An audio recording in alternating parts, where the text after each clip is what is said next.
Hello everyone. तो आज की वीडियो में हम समझने वाले हैं BA second year third semester का पॉलिटिकल साइंस यानी राजनीति विज्ञान का सिलेबस। ठीक है, जिसका पेपर टाइटल है हमारा political process in India, Bharat में राजनीतिक प्रक्रिया।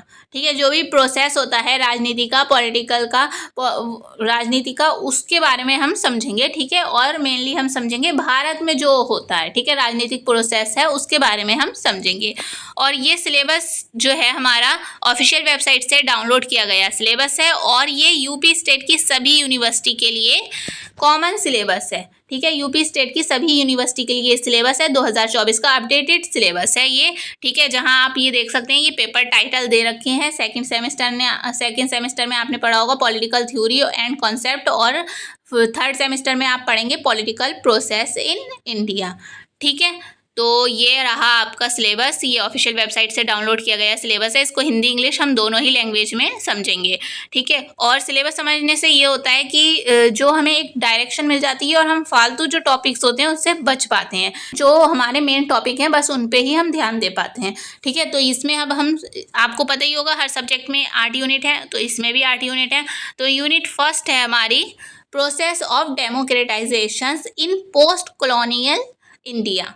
ठीक है, तो इसमें क्या है, पोस्ट ऑफ डेमोक्रेटाइजेशन का मतलब क्या है, मतलब जो हमारा स्वतंत्रता के बाद जो भारत में लोकतंत्रीकरण हुआ है, ठीक है, तो उसके प्रक्रिया जो है लोकतांत्रिकरण, क्या मतलब जो वोट देने का अधिकार, ठीक है, सबको अपने हक में बोलने का अधिकार, तो ये सब लोकतंत्रीकरण के अंदर आता है। तो उत्तर उपनिवेशिक भारत में, मतलब स्वतंत्रता के बाद भारत में जो लोकतंत्रीकरण की प्रक्रिया हुई है उन सब के बारे में हम पढ़ेंगे।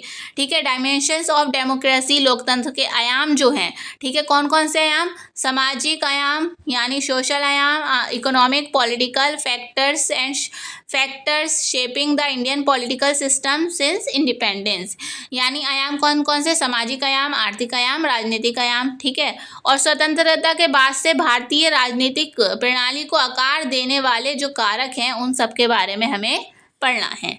ठीक है, नेक्स्ट है हमारा यूनिट सेकंड, जिसमें हमें पढ़ना है भारत में अर्धसंघवाद। ठीक है, गठबंधन जो होता है, राजनीतिक दल और पार्टी प्रणाली, मतलब इसमें ओवरऑल देखा जाए तो पॉलिटिकल पार्टीज जो होती हैं ना उनके बारे में हमें पढ़ना है, राजनीतिक दल के बारे में पढ़ना है, और जो सिस्टम है, ठीक है, पार्टी प्रणाली जो है, पार्टी सिस्टम इन इंडिया, उसके बारे में हमें यूनिट सेकंड में पढ़ना है। यूनिट थर्ड है हमारी इम्पैक्ट ऑफ डेमोक्रेटिक डिसेंट्रलाइजेशन, यानी लोकतांत्रिक विकेंद्रीकरण का प्रभाव। सेंट्रलाइजेशन मतलब होता है सत्ता एक हाथ में होना, और डिसेंट्रलाइजेशन में होना है सत्ता का अधिकार बढ़ जाना। ठीक है, अलग अलग लोगों के पास सत्ता होना। ठीक है, और लोकतांत्रिक का मतलब तो आपको पता ही होगा, उसके प्रभाव पड़ना है। जो लोकतांत्रिक विकेंद्रीकरण हुआ है हमारे देश में स्वतंत्रता के बाद, उसके प्रभाव पड़ना है, जिसमें हमें पढ़ना है किस पर प्रभाव, शहरी और स्थानीय स्वशासन में प्रभाव। ठीक है, अर्बन और लोकल सेल्फ गवर्नमेंट में जो प्रभाव है, और भारतीय संविधान का 73वां और 74वां संशोधन जो हुआ है उसको ज़रूर पढ़ना है, उसको हमें अच्छे से पढ़ना है। ठीक है, नेक्स्ट है हमारा यूनिट 4, जिसमें हमें पढ़ना है प्रेशर ग्रुप्स, यानी दबाव समूह जो राजनीतिक दल होते हैं उनके ऊपर जो दबाव पड़ता है, जैसे कि किसी की भी पार्टी गवर्नमेंट चल रही है उस पर लोगों का दबाव होता है, जैसे कि मजदूर ग्रुप होता है ना, श्रमिक ग्रुप कह सकते हैं, छात्र ग्रुप कह सकते हैं, जो दबाव डालते हैं पॉलिटिकल पार्टी पर कि हम आपको वोट नहीं देंगे, आप ठीक से काम नहीं कर रहे, तो एक टाइप का ये दबाव पड़ रहा है। तो ये जो दबाव समूह होते हैं उनके बारे में हमें इसमें पढ़ना है। ठीक है, डिटर्मिनेंट्स ऑफ वोटिंग बिहेवियर, यानी मतदान व्यवहार के निर्धारक जो होते हैं। ठीक है, जाति और राजनीति, कास्ट एंड पॉलिटिक्स का जो मतलब रिलेशन है बीच में, जाति और राजनीति का बहुत ज़्यादा रिलेशन है हमारे इंडिया में, तो देखने को मिलेगा ही। ठीक है, जाति के नाम पर भी वोट भी मांगे जाते हैं, बहुत पहले से ये चलता आ रहा है। ठीक है, तो उसके बारे में हमें इसमें पढ़ना है। चुनावी सुधारों की आवश्यकता, नीड ऑफ इलेक्टोरल रिफॉर्म्स, यानी जो चुनावी प्रक्रिया है उसमें सुधार की क्या आवश्यकता है, इन सब के बारे में इसमें पढ़ना है। ठीक है, अलगाव और समायोजन की राजनीति पढ़ना है। ठीक है, नेक्स्ट है हमारा यूनिट 5, जिसमें हमें पढ़ना है religion and politics in India, Bharat में धर्म और राजनीति। ठीक है, धर्म को भी लेकर राजनीति होती है भारत में, ऐसा नहीं है कि नहीं होती है, तो उसको हमें पढ़ना है। ठीक है, धर्मनिरपेक्षता पर बहस, स्कॉलरिज्म जो होता है हमारा, डिबेट्स ऑन सेक्युलरिज्म जो होता है, ठीक है, धर्मनिरपेक्षता, मतलब सब सभी धर्म के लोगों को समान सम्मान मिलना, ठीक है, वो धर्मनिरपेक्षता कहलाता है, ठीक है। तो ये इस पे जो डिबेट्स होती हैं, बहस होती है, उसके बारे में पढ़ना है। यूनिट 6 है हमारा affirmative action policies with respect to women, caste and class, यानी महिलाओं, जाति और वर्ग के संबंध में सकारात्मक कार्यवाही की जो नीतियां हैं, ठीक है, उनको सुधार के लिए जो नीतियां बनाई गई हैं, उन पर मतलब उनके सुधार के लिए महिलाओं, जाति, वर्ग में जो भी भेदभाव होता है, उनके सुधार के लिए जो नीतियां बनाई गई हैं, उनके बारे में इसमें पढ़ना है।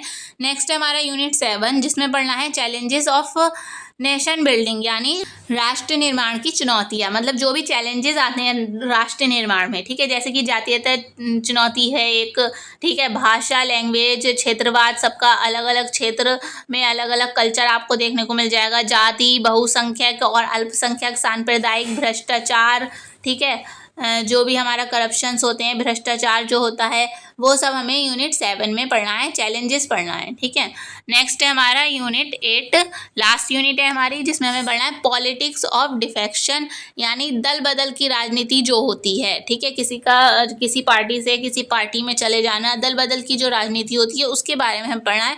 पॉलिटिक्स ऑफ प्रेसिडेंट रूल, यानी राष्ट्रपति शासन की राजनीति, यानी जो राष्ट्रपति शासन कहाँ लगता है, जहाँ पर जो हमारा मुख्यमंत्री का शासन चलने में असमर्थ हो जाता है, वहाँ राष्ट्रपति शासन लगता है, ठीक है, तो उसके बारे में हमें इसमें डिटेल में पढ़ना है। तो ये हमारा पॉलिटिकल साइंस का 3rd सेमेस्टर का यूपी स्टेट की सभी यूनिवर्सिटी के लिए सिलेबस था, जिसको हमने देख लिया है। और इसका सिलेबस का PDF कहाँ मिलेगा, तो वो आपको मिलेगा टेलीग्राम ग्रुप पर, जिसका लिंक आपको डिस्क्रिप्शन में मिल जाएगा, या फिर आप सर्च भी कर सकते हैं लर्न विद ट्रूथ टेलीग्राम पर जाकर, वहाँ पर भी आपको मिल जाएगा इसका PDF, ठीक है।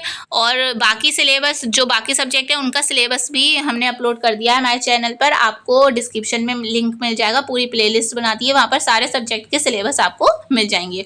और इंग्लिश की क्लासेस भी स्टार्ट हो गई हैं, अगर जिसके पास भी इंग्लिश सब्जेक्ट है तो एक एक टॉपिक करके अच्छे से कंप्लीट करवाई जा रही हैं, और उसमें इंपॉर्टेंट क्वेश्चंस को भी करवाया जा रहा है, तो प्लीज़ उसको ज़रूर देख लें। उसका लिंक भी, इंग्लिश की क्लासेस का प्लेलिस्ट का लिंक भी आपको डिस्क्रिप्शन में मिल जाएगा, या फिर हमारे चैनल के प्लेलिस्ट वाले सेशन में भी आपको प्लेलिस्ट मिल जाएगी, तो वहाँ से आप ज़रूर देख लें, ठीक है।